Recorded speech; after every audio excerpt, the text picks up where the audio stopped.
Speed గా తిరగాలి, ఇంకా స్పీడ్ గా. స్పీడ్ గా తిప్పొద్దు, మళ్ళీ మళ్ళీ మెల్లిగా తిప్పు. స్పీడ్ గా తిరగాలి. చూసావా సుగుణ, మల్లిది అంత చిన్నపిల్లల మనస్తత్వం. అంతలోనే నవ్వుతుంది, అంతలోనే ఏడుస్తుంది. అవునత్తయ్య, పిచ్చి పిల్ల ఏది మనసులో దాచుకోలేదు. ఆ దేవుడు కరుణించి మళ్ళీ మనసులో కోరిక తీరితే ఎంత బావుంటుందో. అవును, ఆ హర్ష గారి దగ్గర మన శివ డ్రైవర్గా చేరి అప్పుడే 4 రోజులైపోయింది. వాడేమో అక్కడ బిజీ, ఈ పిల్లేమో శివ ఎప్పుడు కనిపిస్తాడా అని ఇక్కడిక్కడే తిరుగుతూ ఉంటుంది. ప్రేమంటే అదే కదా మరి, ఉన్న చోట కుదురుగా ఉండనివ్వదు. ఇష్టపడ్డవాడు కనిపిస్తే తప్ప కంటి మీద కునికే రాదు. మరి ఏం చేస్తాం? స్పీడ్ గా తిరగాలి, ఇంకా స్పీడ్ గా. హాయ్ శివ. ఏ రోజీ, ఆ బ్యాగ్ లో ఏం తెచ్చావు? చూపిస్తానుండు. శివా, నీ ముఖం వెలిగిపోతుంది. ఏమిటి విశేషం? శాస్త్రి బాబాయ్, ఇవాళ నాకు డ్రైవర్గా మొదటి జీతం ఇచ్చారు. అందుకే ఇవన్నీ కొనుక్కొచ్చాను. ఆహా, రోజీ, ఇది నీకు, ఇదిగో నీకే.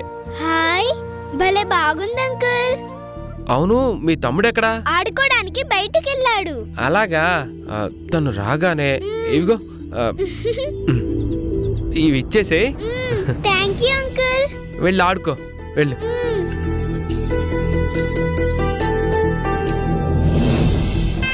జాన్ గారు, ఆ? మీకు ఆ. కాకినాడ కాజాలంటే ఇష్టం కదా, అవును. అందుకే తీసుకొచ్చాను. బాబాయ్, ఆ, పిన్నికి పూతరేకులంటే మరీ మరీ ఇష్టమని నాతో ఒకసారి అన్నావు కదా, ఆ, ఇది నీకు. ఆ.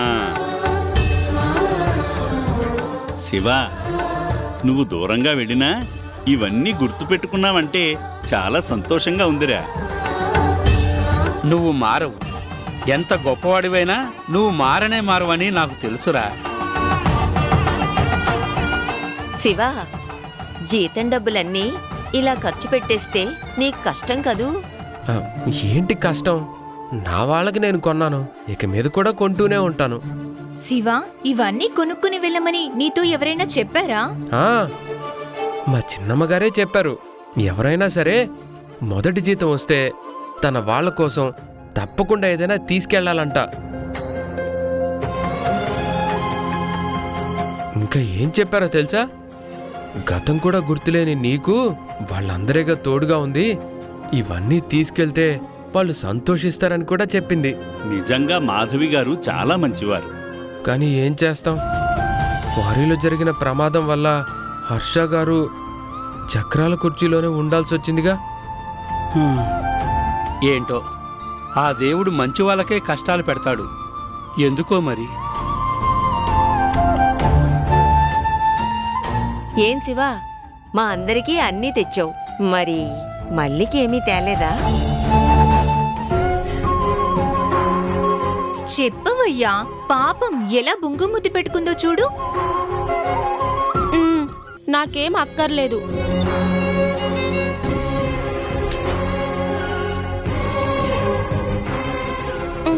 మళ్ళీ నువ్వు ఇలా అడుగుతావని తెలిసే ఇదిగో నీకోసం ఈ గాజులు తీసుకొచ్చాను. గాజులే? మ్మ్. నీ గాజులంటే బోల్డ్ అంత ఇష్టం కదా, తీసుకో. ఏం శివ, మల్లికి గాజులు కొనమని నీకెవరు చెప్పారు? ఆ మాట కూడా చిన్నమ్మగారే చెప్పారా? మ్మ్హ్మ్. నాకెవరూ చెప్పలేదు. మళ్ళీ చేతులకి ఆకుపచ్చ గాజులు బాగా నప్పుతాయి.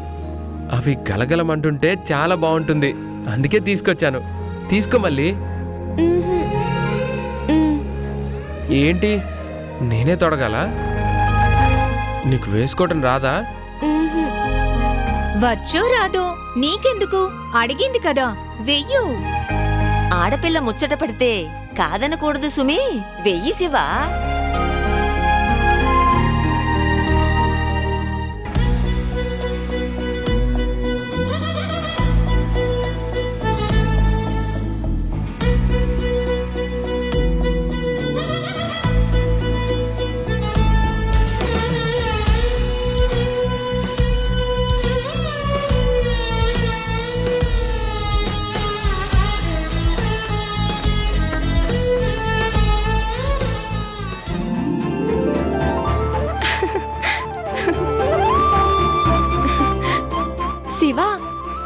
చాలా బాగున్నాయి.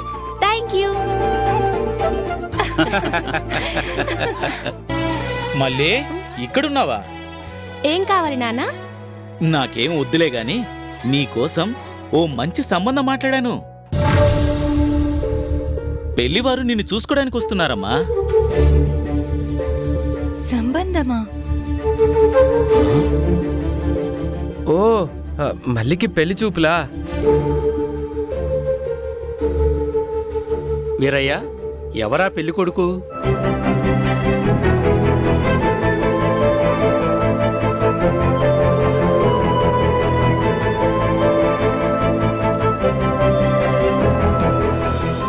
శివ, నాకు పెళ్లి చూపులంటే నీకేమీ అనిపించడం లేదా? అనిపిస్తుంది. ఏమనిపిస్తుంది? పెళ్లి చేసుకుంటే నువ్వు దూరంగా వెళ్ళిపోవాలి కదా. ఎవరితోనో పెళ్ళంటే అంతే కదా మరి. అయితే నువ్వు అసలు పెళ్ళే చేసుకోవద్దు. ఏ? ఏంటి ఏ? మీ నాన్నతో నేను చెప్తానులే. నిన్ను దూరంగా తీసుకెళ్ళిపోయే పెళ్ళి వద్దనే వద్దు అని చెప్తాను. మ్,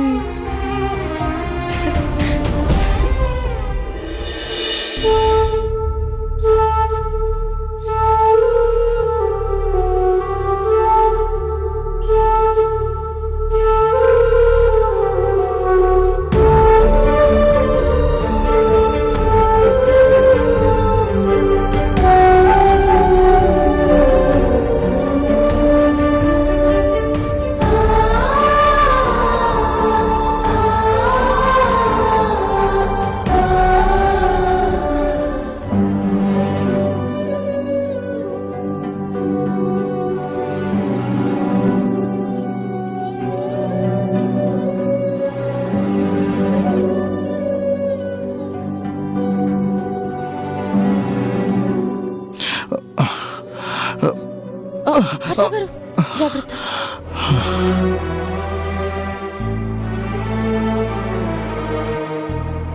హర్ష గారు, ఏంటి సాహసం? నేను వచ్చేలోగానే ఇలా తొందరపడాలా? రాణి గారు, ఇప్పటికే మీరు చాలా చాలా కష్టపడుతున్నారు. నా వల్ల మీకు ఇంకా ఇబ్బంది కలగడం నాకిష్టం లేదు. ప్లీజ్ అలా మాట్లాడకండి.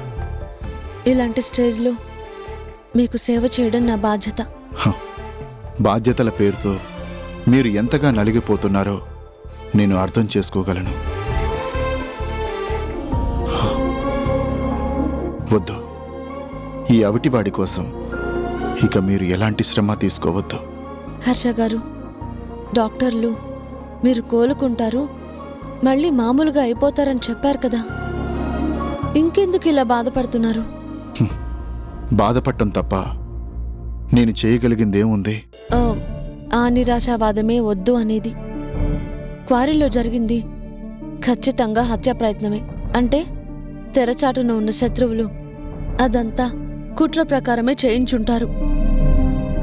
ఆ దుర్మార్గులు ఎవరో బయటపడాలి అంటే మనం పోలీసులకు కంప్లైంట్ చేయడం తప్ప మరో దారి లేదు. కంప్లైంటా? అనుమానాలు తప్ప మన దగ్గర ఏం ఆధారం ఉందని? ఈ నేరం చేసిన వాళ్ళు కావాలని ఆధారాలని వదిలిపెట్టి వెళ్లరు. పోలీసుల పరిశోధన మొదలైతే ఒక్కొక్కటి బయటపడతాయి. తీగలాగితే డొంకంతా కదులుతుంది. మీ ప్రాణాలు తీయాలనుకున్నా ఆ నరరూప రాక్షసులు చట్టం ముందు దోషులుగా నిలబడతారు. అదంతా జరగడం 1-2 రోజుల్లో అయిపోదు. కేసు పెట్టాక నిరూపణ కావాలంటే ఎంతో కాలం పడుతుంది. ఇదంతా మీడియాకి తెలిస్తే మన కంపెనీల ప్రతిష్టే దెబ్బతింటుంది. అందుకని ఇంత దారుణం జరిగాక కూడా చేతులు ముడుచుకొని కూర్చుందామా? రాణి గారు, మనం ఆలోచించాల్సిందే జరిగిన దాని గురించి కాదు, జరగాల్సిన దాని గురించి. అంటే గిరిజన ప్రాంతాల్లో ఒక మంచి కాలేజీని పెట్టాలనేది నా కోరిక. చదువుకునేందుకు అవకాశం లేని అడవి బిడ్డలని విద్యావంతులుగా తీర్చిదిద్దాలనేదే నా ఆశయం. అందుకే రూరల్ డెవలప్మెంట్లో భాగంగా అటువైపు ఫోకస్ని పెట్టాలని ప్రాజెక్ట్ని కూడా ప్లాన్ చేశాను. కానీ ఇంతలోనే ఇదిగో ఇలా వీల్ చైర్కే అంకితమైపోయాను. ప్లీజ్, మాధవి గారి స్థానంలో ఉన్నందుకు ఇప్పుడు మీ ఆశయాన్ని నెరవేర్చడం కూడా నా బాధ్యత అనుకుంటాను. నన్ను మీరు గైడ్ చేయండి. మీ డ్రీమ్ ప్రాజెక్టు సాకారం అయ్యేలాగా నేను కృషి చేస్తాను. రాణి గారు, నా ఎమోషన్స్ని అర్థం చేసుకున్నందుకు thank you so much. Please, మంచి స్నేహితుల మధ్య థ్యాంక్ యూలు సారీలు ఉండకూడదు. చెప్పండి. ఎంతో మంది గిరిజనులు చదువుకోవాలనే ఆశ ఉన్నా దగ్గరలో కాలేజీలు లేక దూర ప్రాంతాలకి వెళ్ళలేక అడవుల్లోనే మగ్గిపోతున్నారు. అలాంటి వాళ్ళ కోసం మనం ముందుగా ఒక మంచి కాలేజీని ప్రారంభించాలి. ఆ పర్మిషన్ కోసం సిటీకి వెళ్ళి మినిస్టర్ గారిని కలవాలి. అలాగే, తప్పకుండా మీరు చెప్పినట్టే చేస్తాను. అది అనుకున్నంత తేలిక కాదు. రూరల్ కాలేజీ కోసం పర్మిషన్తో పాటు ప్రభుత్వం భూమిని కూడా ఇవ్వాల్సి ఉంటుంది. అందుకోసం లాభాపేక్షతో చాలామంది పోటీలో ఉన్నారని తెలిసింది. హ్మ్. మనం నిజాయితీగా ఎలాంటి లాభాలు ఆశించకుండా కేవలం గిరిజనుల విద్యా వికాసం కోసమే ఈ ప్రాజెక్ట్ని చేపడుతున్నామని మంత్రి గారిని, కమిటీ సభ్యులను కూడా ఒప్పించాలి. అర్థమైంది. మీరేం వరీ కాకండి. మీ డ్రీమ్ ప్రాజెక్టు గురించి నేను పూర్తిగా స్టడీ చేస్తాను. మంత్రి గారు, కమిటీ మెంబర్లు ఎలాంటి ప్రశ్నలు అడుగుతారో ఊహించి వాటన్నింటికి సరైన జవాబులతోనే నేను సిద్ధంగా ఉంటాను. మనలో నిజాయితీ ఉంటే ఎదుటి వాళ్ళు ఖచ్చితంగా నమ్ముతారు అనేది నా విశ్వాసం. తప్పకుండా ఆ ప్రాజెక్టు మనకి వస్తుంది. మీరు రెస్ట్ తీసుకుంటారా? హ్మ్. రండి.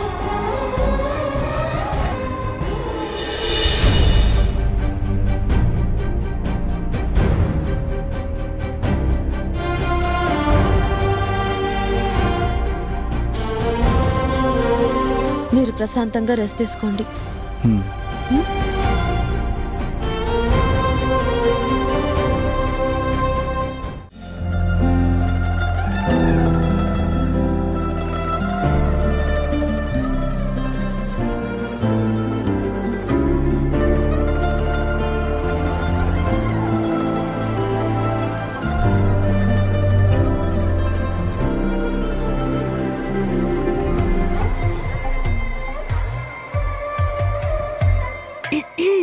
అయిందా?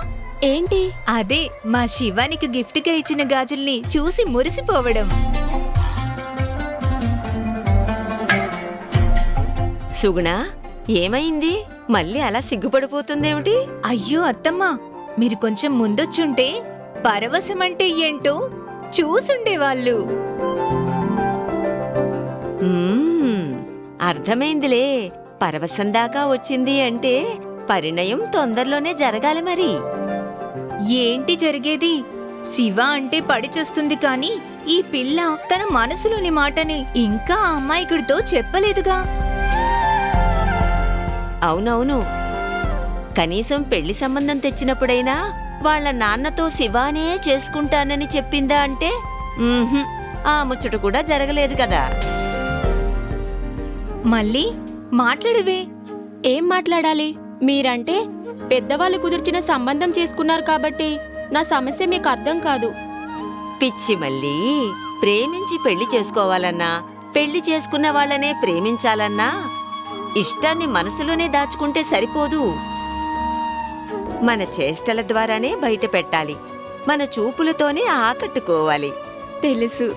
ఏంటి తెలుసు? ఈ దాగుడు మూతలు ఇంకెన్నాళ్ళు? శివ, మనం పెళ్లి చేసుకుందావా అని సూటిగానే అడిగేసేయి. ఛీ, అలా ఎలా అడుగుతాను? బావుంది, చాలా బావుంది. నువ్వేమో చెప్పవు, తానేమో అర్థం చేసుకోడు.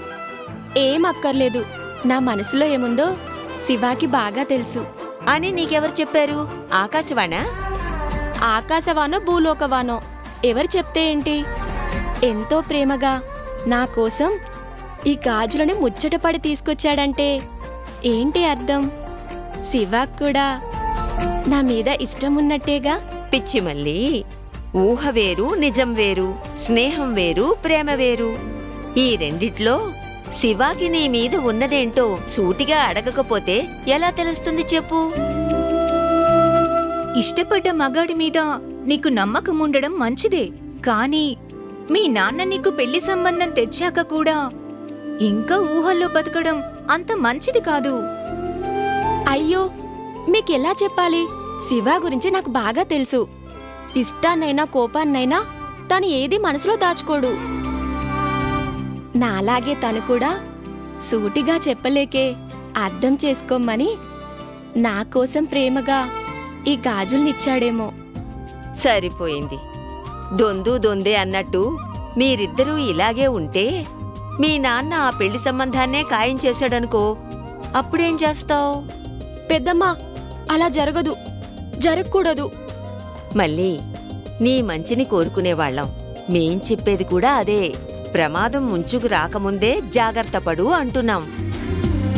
శివ, నువ్వు ఒకటి కావాలంటే ముందు మీరిద్దరూ మనసు విప్పి మాట్లాడుకోవడం చాలా అవసరం. అలాగే.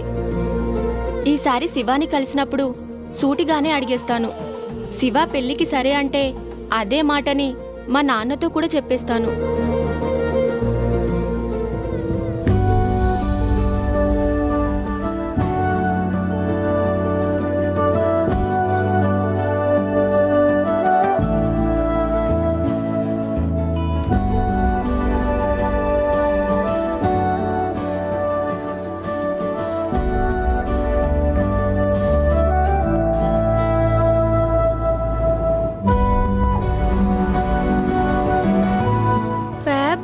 మోరల్ కి ఉన్న తేడా ఏంటి? ఈ క్వశ్చన్ కి ఆన్సర్ ని ఎవరిని అడగాలబ్బా?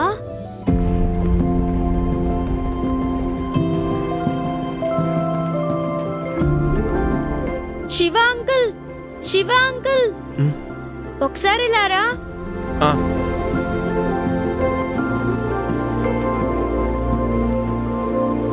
ఏంటాని బాబు? నాకు హోంవర్క్ లో ఒక ప్రశ్నకి జవాబు కావాలి, చెప్తావా? ఏంటా ప్రశ్న? నీకు ఇంగ్లీష్ వస్తుందా? కొంచెం వస్తుందిలే. అయితే చెప్పు అంకుల్, ఫేబుల్ అండ్ మోరల్ ఈ రెండిటికి డిఫరెన్స్ ఏంటి?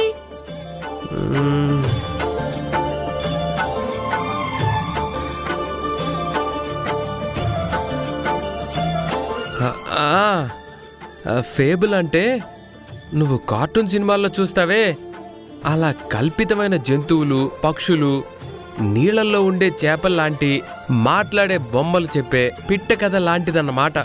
ఓహో, మరి మోరల్ అంటే? మోరల్ అంటే మనం ఎలా ఉండాలో, ఎలా ఉండకూడదో అనుభవాల ద్వారా చెప్పే నీతి కథలన్నమాట. వండర్ఫుల్, చాలా బాగా చెప్పావయ్యా. శివ, నువ్వెంతవరకు చదువుకున్నావు?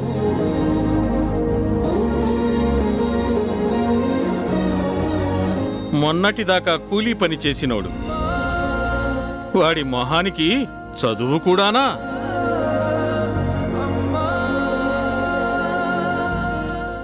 చదువుకోకపోతే పసివాడికి అర్థమయ్యేలాగా అంత బాగా ఎలా చెప్పగలుగుతాడు?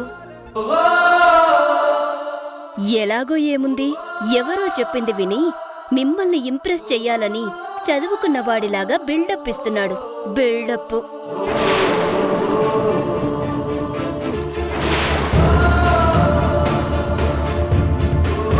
ఏం కాదు, శివ అంకుల్ కి చాలా చాలా వచ్చు, నాకు తెలుసా విషయం.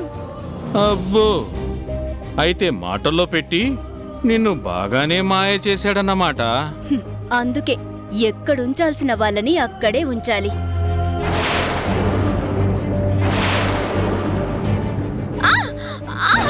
చిన్నమ్మగారు,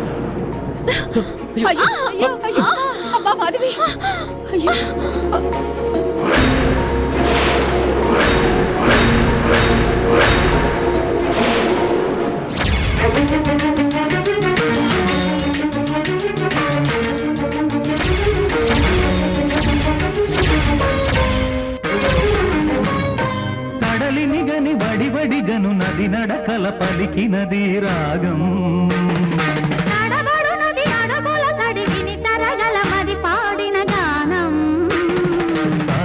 సంగమ వేళ స్వాగత గీతిక లీల సాగే నీ అనురాగమే కడలిని గని వడి వడి జను నది నడకల పలికినది రాగం.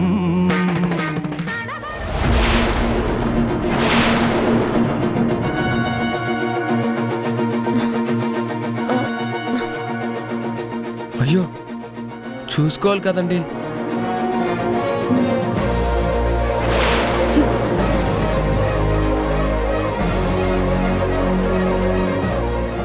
రే, ఎంత ధైర్యం రా నీకు? మా అక్కనే పట్టుకుంటావా? నిన్నందునే